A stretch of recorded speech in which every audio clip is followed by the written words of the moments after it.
La race n'existe pas, mais elle tue, disait la sociologue féministe et antiraciste Colette Guillaumin.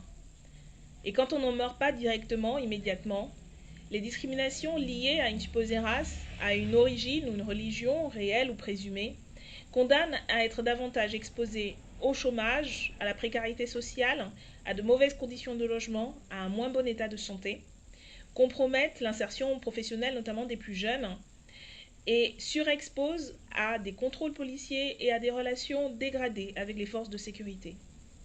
Ces discriminations systémiques entravent la vie quotidienne de millions de citoyens et de citoyennes et remettent en cause leurs droits les plus fondamentaux.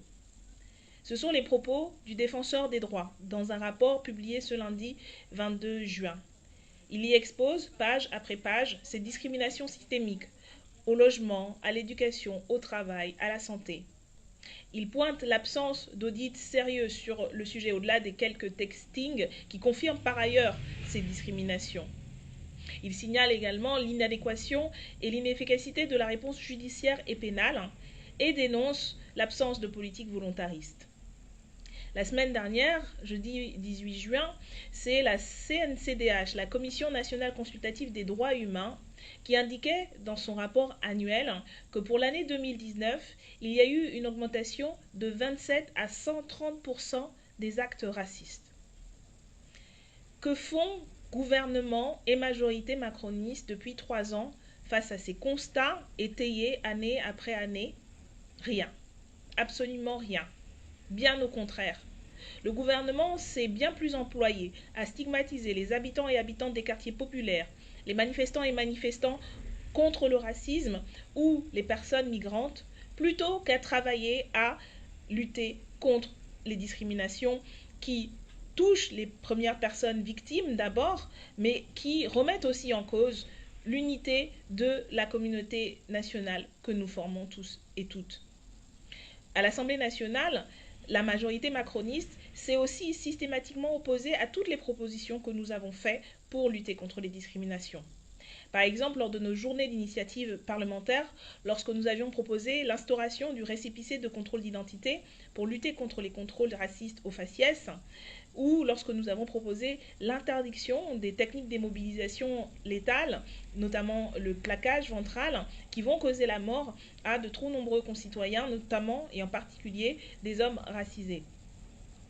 Lors des débats sur la réforme judiciaire, par exemple, nous avions aussi proposé la mise en place de pôles judiciaires spécialisés sur la lutte contre les discriminations dans chaque cour et chaque tribunal dans le pays pour permettre un meilleur accueil des personnes victimes et un meilleur accompagnement de ces personnes.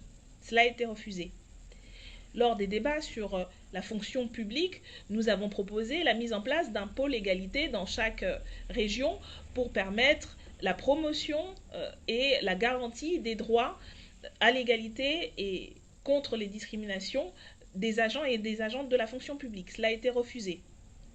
Lors des débats sur la loi Avia, censée lutter contre les contenus haineux sur Internet, mais qui était en fait une loi liberticide, comme ça a été dénoncé par de nombreuses associations de défense des droits humains et ensuite censurée par le Conseil constitutionnel, nous avions néanmoins tenté, en nous opposant à la loi, de faire des propositions pour cibler le fonctionnement même de l'Internet qui favorise en fait la viralité des contenus problématiques et discriminants, en proposant par exemple la mise en place de processus de mesures d'interopérabilité qui permettaient en fait aux victimes de se protéger des agressions et des discriminations, en proposant également la transparence des algorithmes qui permettaient aussi de corriger leurs biais discriminants. Tout cela a été tout le temps refusé.